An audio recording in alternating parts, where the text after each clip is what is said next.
Mesdames, Messieurs, vous suivez votre programme consacré à l'actualité économique des antennes de Reflet d'Afrique Télévision. Bienvenue. Commençons cette édition par le nouveau rebondissement qu'il y a eu dans l'affaire de scanning des marchandises au port autonome de Douala.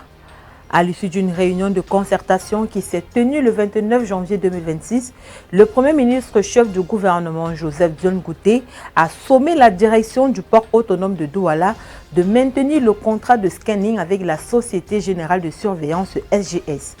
Pour le chef du gouvernement, la question est strictement juridique. Il a d'ailleurs fait savoir à toutes les parties prenantes que le contrat de SGS a été signé avec le gouvernement du Cameroun et qu'il n'est pas du ressort du port autonome de Douala de mettre un terme à ce contrat. Le ministre des Transports Jean-Ernest Massénangal Bibéer a détaillé les fondements légaux de cette opposition. Bien que le contrat ait été signé en 2015, son exécution effective n'a démarré qu'en 2022 avec l'installation du 4e scanner prévu par les clauses contractuelles. De ce fait, le contrat demeure valable jusqu'en 2032, contrairement à l'interprétation avancée par la direction du port autonome de Douala. Plus encore, le Premier ministre a rappelé que toute initiative visant à associer un nouvel opérateur, notamment la société transatlantique, doit suivre une procédure institutionnelle stricte, transmission des desiderata du port autonome de Douala à ses tutelles, puis arbitrage gouvernemental. En signant directement un contrat avec Transatlantique, le port aurait dû outrepasser ses compétences. Soulignons que cette position gouvernementale est en opposition avec les instructions de la présidence de la République, car le 22 janvier dernier, le port autonome de Douala avait annoncé avoir reçu, lors d'une réunion au secrétariat général de la présidence, des directives claires validant le remplacement de SGS par Transatlantique. Au Gabon, le gouvernement intensifie son engagement en faveur du tourisme durable. À l'issue du Conseil des ministres du 29 janvier dernier, le ministère du Tourisme durable et de l'Artisanat lance une vaste opération nationale de sensibilisation à l'endroit des opérateurs économiques du secteur.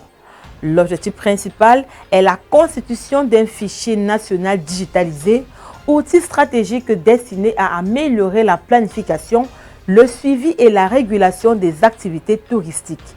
Cette démarche entend également encourager la régularisation des situations administratives des opérateurs, tout en favorisant une meilleure synergie entre l'administration du tourisme, les collectivités territoriales et les acteurs privés.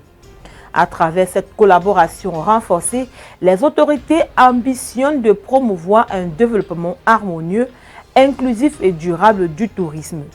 Le tourisme combiné à l'artisanat est perçu comme un levier essentiel de diversification de l'économie gabonaise. La ministre du Tourisme durable et de l'artisanat entend ainsi mobiliser l'ensemble des parties prenantes pour bâtir une industrie touristique compétitive, inclusive et durable. Le Conseil des ministres burkinabé a adopté le 29 janvier dernier pour le compte du ministère de l'Économie et des Finances un nouveau cadre stratégique de développement national pour la période 2026-2030. Évalué à 36 000 milliards de francs CFA, ce référentiel ambitionne de poser les bases d'un développement durable, inclusif et souverain. Selon le gouvernement, près des 2/3 du financement du plan relance devront provenir de ressources souveraines. Il faut dire que le plan relance s'articule autour de 4 piliers structurants conçus pour répondre aux défis multidimensionnels auxquels le Burkina Faso est confronté. Il s'agit notamment du premier pilier qui porte sur la consolidation de la sécurité, de la cohésion sociale et de la paix. Le deuxième pilier vise la refondation de l'État et l'amélioration de la gouvernance. Le développement du capital humain constitue le troisième pilier avec un accent particulier sur l'éducation, la santé et la protection sociale. Le quatrième pilier est consacré au développement des infrastructures et à la transformation structurante de l'économie. Entre 2021 et 2025, les contrôles douaniers ont permis à l'État mozambicain de récupérer 81,5 millions d'euros, soit 6,174 milliards de métiquets. C'est ce qu'a révélé l'administration fiscale de ce pays le 26 janvier dernier. Ces résultats témoignent de l'ampleur du commerce illicite aux frontières du pays, mais également du renforcement progressif des mécanismes de contrôle douanier. Pour la seule année de 2025, les recettes issues des activités douanières se sont élevées à 99,9 millions de métiquets, représentant 28% des recettes fiscales totales, confirmant le rôle stratégique des douanes dans la mobilisation des ressources publiques. Au cours de l'année écoulée, les autorités douanières ont notamment saisi plus de 7000 kg de pierres précieuses ainsi que 49 mètres cubes de bois, illustrant l'intensification des trafics liés aux ressources naturelles. Ces opérations s'inscrivent également dans le cadre du contrôle des produits protégés par la Convention sur le commerce international des espèces de faune et de flore sauvages menacées d'extinction.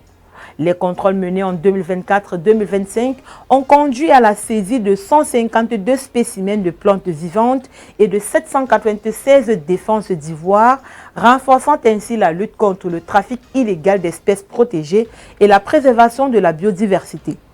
Face aux défis persistants liés à la contrebande et aux flux illicites, les autorités fiscales mozambicaines plaident pour une modernisation accrue de l'administration douanière. Mesdames, Messieurs, c'est ici que nous mettons un terme à cette édition du Point de l'économie. Merci de l'avoir suivi. Les programmes sont en continu sur Reflet d'Afrique Télévision.